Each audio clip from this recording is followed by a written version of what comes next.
The president had been under increasing pressure to exercise his clemency power, and that is exactly what he did today. In fact, this is the biggest single-day act of clemency in modern history.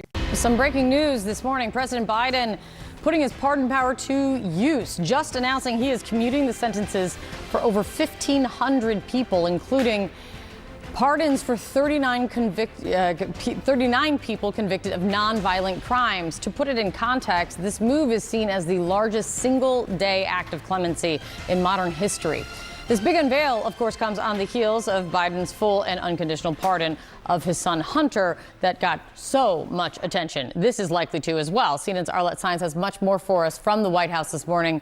Tell us more, Arlette.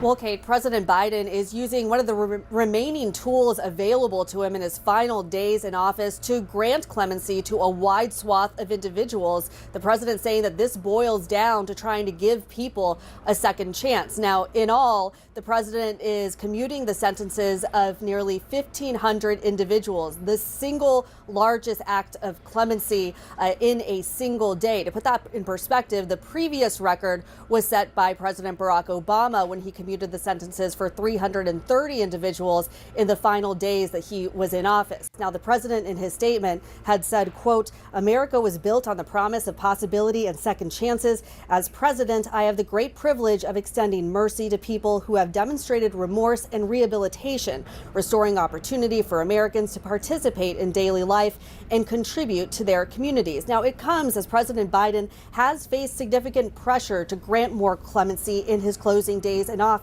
There are some who are pushing for him to take several dozen inmates off of federal death row. But this pressure for more acts of clemency really has heightened since President Biden had issued that full and unconditional pardon of his son, Hunter Biden, which really drew fierce backlash from Republicans and Democrats in the president's own party. One of the interesting things is that Joe Biden was one of the supporters of a very controversial 1994 crime bill that is seen as having fueled mass incarceration. He himself has conceded that he felt, some regret about that. And so a lot of this historic number of pardons definitely kind of comes from a lot of that regret that he has expressed over his presidency. But can we talk about the Hunter Biden thing? Because, of course, the news this week was that Anita Dunn had a former top staffer of his, very loyal, came out and said, well, she didn't oppose the pardon itself. She opposed the way in which it was done. Can we listen to part of what she said? As we were in the midst of the president-elect rolling out his nominees, and in particular in the middle of a Kash Patel weekend, kind of throwing this into the middle of it was exceptionally poor timing. There were a couple recipients here, though.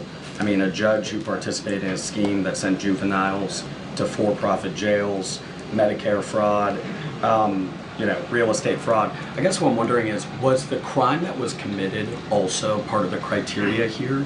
Or was it the mere fact where if you were somebody on home confinement, despite the crime you committed, but just the fact that you were on home confinement, you received a commutation? So this is definitely related to the home confinement for COVID. Let's not forget there was the CARE Act of 2020, right? This is all connected certainly to that, and those are the individuals who had home confinement and they successfully reintegrated into their families, into their communities, and that's the group of people, that category, if you will, that we were looking at. Can we say accurately that the president looked at any of these applications?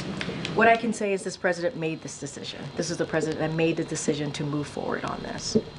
What was his involvement, though? Did they present him the applications? I mean, obviously the president was presented from his team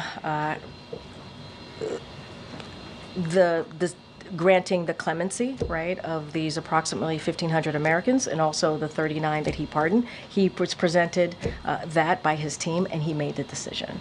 This would not have happened. We cannot forget, this would not have happened if the president didn't sign off on it, if the president didn't decide to move forward. And we can't forget what the president has done. What did you ask incoming border czar Homan about his plans for his scope for deportation? What questions did you ask him about how far he wants to go with deportations, and what did he tell you? Well, I think that what has been reported is totally distorted from what our face-to-face, eyeball-to-eyeball conversation. His goal is the same goal I have.